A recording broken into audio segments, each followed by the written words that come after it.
Everyone, welcome to daily one question practice series for CSIR NET life science 2023। आइए video शुरू करते हैं और देखते हैं आज कौन से क्वेश्चन को हम प्रैक्टिस करने वाले हैं। तो देखिएगा आज की इस वीडियो में जो क्वेश्चन हमारे सामने है जून 2021 शिफ्ट 1 का क्वेश्चन है। यहाँ पर आपको कॉलम दिए गए हैं, कॉलम 1 एंड कॉलम 2। कॉलम 1 के अंदर ऑर्गेनिज्म का मूवमेंट दिया गया है और कॉलम 2 के अंदर उस मूवमेंट का टाइप कौन सा है वो दिया गया है। आपको मैच करके बताना है कि कौन सा ऑप्शन यहाँ पर सही है। फर्स्ट में लिखा है A silk moth fly at an angle perpendicular to the direction of the wind to pick up a scent trail। यानी कि कोई भी मोथ है जो कि हवा में उड़ रहा है, तो उड़ते वक्त अगर वो किसी भी चीज को पकड़ता है, मतलब ये पकड़ने के लिए उड़ रहा है, तो उसके आसपास जो विंड है वो उससे परपेंडिकुलर का एंगल बनाकर उड़ता है। तो इस टाइप के मूवमेंट को हम बोलते हैं मीनोटैक्सिक। मीनोटैक्सिक का मतलब है कि ऐसा कोई भी मूवमेंट जो कि आसपास की जो नेचुरल चीजें हैं उनसे कनेक्ट करके उनसे कुछ एंगल बनाकर होता है, उसे हम मीनोटैक्सिक बोलते हैं। जैसे एग्जाम्पल के लिए जो हनी बीज होती हैं वो अपने हाई पर कैसे पहुंचती हैं, उनका जो छत्ता होता है वहां तक वे पहुंचती हैं कि जो सनलाइट है उससे एक एंगल बनाकर वो चल रही होती हैं और अपने हाई पर पहुंच जाती हैं। जैसे देखो लिखा भी है menotactic movement by organism involving the constant angular orientation as with bees returning to a hive such as movement at a constant angle to a light source. उन्हें जो भी लाइट सोर्स वहां मिल रहा होता है उससे वो कुछ एंगल बनाकर अपने हाई तक पहुंचती हैं।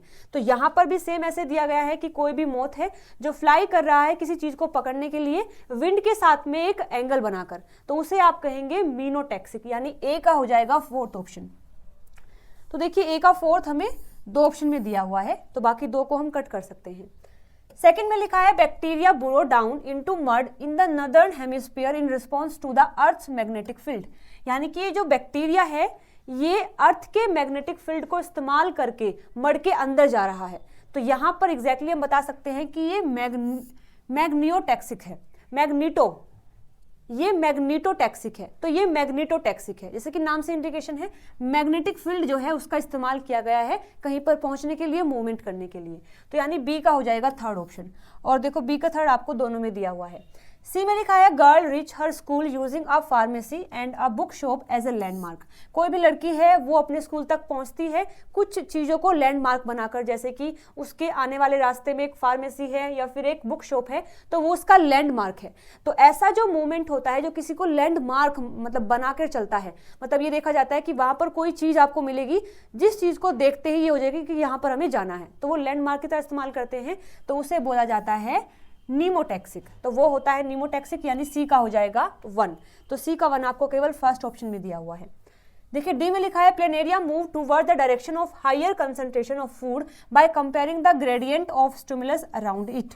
तो इसका हो जाता है यहाँ पर लीनोटैक्सिक। लीनोटैक्सिक क्या होता है, जब कंसंट्रेशन को देखा जाए कि कहाँ पर हायर कंसंट्रेशन है कहाँ पर लोअर कंसंट्रेशन है, इस चीज को देखकर मूवमेंट किया जाता है। मानो जैसे यहाँ पर कोई भी फूड पार्टिकल रखा है और ये कोई भी पर्टिकुलर ऑर्गेनिज्म है जिसको ये फूड पार्टिकल चाहिए, तो ये क्या करेगा, इस फूड पार्टिकल के पास में जो कंसंट्रेशन है वो हायर रहेगी as compared to the other areas.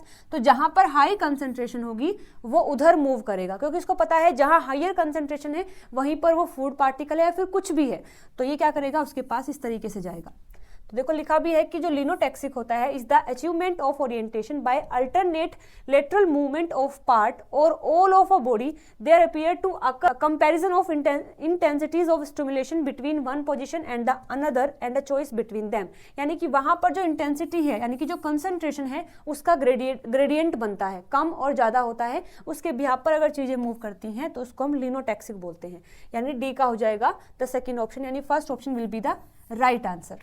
चलिए तो क्वेश्चन हमने सोल्व कर लिया है। अगर अभी भी किसी पॉइंट में कोई डाउट है तो आप कमेंट करके मुझसे पूछ सकते हैं। मिलते हैं अगली वीडियो में नए क्वेश्चन के साथ में। Till then bye bye, take care.